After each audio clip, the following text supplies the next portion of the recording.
ಅಧ್ಯಾಯ 30 ಕೈಲಾಸ ದರ್ಶನ ನೆಪದಲ್ಲಿ ಒಬ್ಬ ವೈಶ್ಯ ಕುಟುಂಬದ ಎಲ್ಲಾ ಸದಸ್ಯರು ರುದ್ರಕುಂಡ ಎಂಬ ಬಾವಿಗೆ ಮೋಸದ ಪ್ರೇರಣೆಯಿಂದ ಹಾರಿ ಸಾವನ್ನಪ್ಪಿದರು. ಒಬ್ಬ ವಿತಂತೆ ಯುವತಿ ಮಾತ್ರ ತಪ್ಪಿಸಿಕೊಂಡು ಓಡಿ ಪ್ರಭುವಿನ ಸನ್ನಿಧಿಗೆ ಬಂದಳು. ಅವಳು ಕೂಡ ಬಾವಿಗೆ ಹಾರಲು ನಿರ್ಧರಿಸಿದ್ದಳು. ಆದರೆ ಒಬ್ಬ ವಿಚಿತ್ರ ವ್ಯಕ್ತಿ ಅವಳನ್ನು ತಡೆದನು. ಅವಳು ಆ ವ್ಯಕ್ತಿಯೇ ಪ್ರಭು ಎಂಬುದನ್ನು ಗುರುತಿಸಿ ಅವರ ಮುಖ್ಯ ಶಿಷ್ಯೆಯಾಗಿದಳು. ಕ್ರಮೇಣ ಅವಳು ಸಾಧು ಜೀವನವನ್ನು ಅಳವಡಿಸಿಕೊಂಡು 1 ವರ್ಷದ ಯೋಗ ಸಮಾಧಿಯಲ್ಲಿದ್ದು ಮಹಾಶಕ್ತಿಯನ್ನು ಪಡೆದಳು. ಪ್ರಭು ಬಸವೇಶ್ವರನನ್ನು ದರ್ಶನ ಮಾಡಿದರು. ಸಂಗ್ರಾಮರಾಯನು ಪ್ರಭುವಿಗೆ ಸಮರ್ಪಿಸಿದ ಜಮೀನು ಇಂದಿಗೂ ಮಾಣಿಕ್ಯ ಸಂಸ್ಥಾನದ ಅಧೀನದಲ್ಲಿದೆ.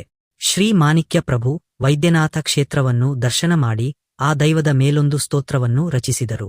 ಇಂದಿಗೂ ಪ್ರಭು ಸಮಾಧಿಯ ಸನ್ನಿಧಿಯಲ್ಲಿ ಪ್ರತಿ ಸೋಮವಾರ ಆ ಸ್ತೋತ್ರಗಳನ್ನು ಸಂಕೀರ್ತನೆ ಮಾಡುತ್ತಾರೆ.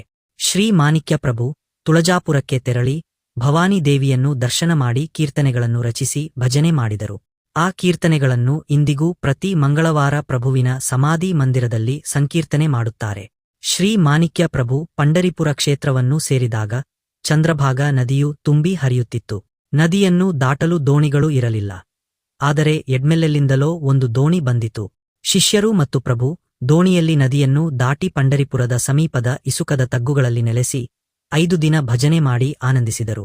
ಶ್ರೀ ಮಾಣಿಕ್ಯ ಪ್ರಭು ಸಾಮಾನ್ಯ ಯಾತ್ರಿಕನ ರೂಪದಲ್ಲಿ ಶ್ರೀ ಪಾಂಡುರಂಗ ದೇವಾಲಯಕ್ಕೆ ಹೋದಾಗ ಅವರ ಮೃದು ದೇಹ ಮತ್ತು ಚಿರಿಗಿದ ಬಟ್ಟೆಗಳನ್ನು ನೋಡಿ ಅರ್ಚಕರು ಅವರನ್ನು ಅಡ್ಡಗಟ್ಟಿದರು. ಆಶ್ಚರ್ಯಕರವಾಗಿ ಪಾಂಡುರಂಗನ ವಿಗ್ರಹಕ್ಕೆ ಅಲಂಕರಿಸಿದ ಹಾರವು ಪ್ರಭುವಿನ ಕಂಠವನ್ನು ಅಲಂಕರಿಸಿತು. ಪಾಂಡುರಂಗನ ವಿಗ್ರಹವು ಅಚಾನಕವಾಗಿ ಕದಲಲು ಅರ್ಚಕರು ಆಶ್ಚರ್ಯಚಕಿತರಾಗಿ ಪ್ರಭುವನ್ನು ಗುರುತಿಸಿ ಅವರ ಪಾದಗಳಿಗೆ ಶರಣಾದರು. ಶ್ರೀ ಮಾಣಿಕ್ಯ ಪ್ರಭು ಪುಣ್ಯಕ್ಷೇತ್ರಗಳಾದ ಕಾಶಿ, ಪ್ರಯಾಗ, ಗಯಾ, ಹರಿದ್ವಾರ, ಗಂಗೋತ್ರಿ, ಕೇದಾರನಾಥ, ಬದ್ರಿನಾಥ, ಮಹಾಲಿ, ಜಗನ್ನಾಥ, ತಿರುಪತಿ ಕ್ಷೇತ್ರಗಳನ್ನು ಸಂದರ್ಶಿಸಿದರು. ತಿರುಮಲದಲ್ಲಿ ಶ್ರೀ ವೆಂಕಟೇಶ್ವರ ಸ್ವಾಮಿಯ ಮೇಲೆ ಸ್ತೋತ್ರಗಳನ್ನು ರಚಿಸಿದರು. ಆ ಕೀರ್ತನೆಗಳನ್ನು ಇಂದಿಗೂ ಪ್ರತಿ ಶುಕ್ರವಾರ ಮಾಣಿಕ್ಯ ನಗರ ಮಂದಿರದಲ್ಲಿ ಸಂಕೀರ್ತನೆ ಮಾಡುತ್ತಾರೆ. ಪ್ರಭು ಗಣಗಾಪುರ, ಕೊಲ್ಹಾಪುರ, ನರಸಿಂಹವಾಡಿ, ಮಧೋಳಿ ಕ್ಷೇತ್ರಗಳನ್ನು ದರ್ಶನ ಮಾಡಿದರು.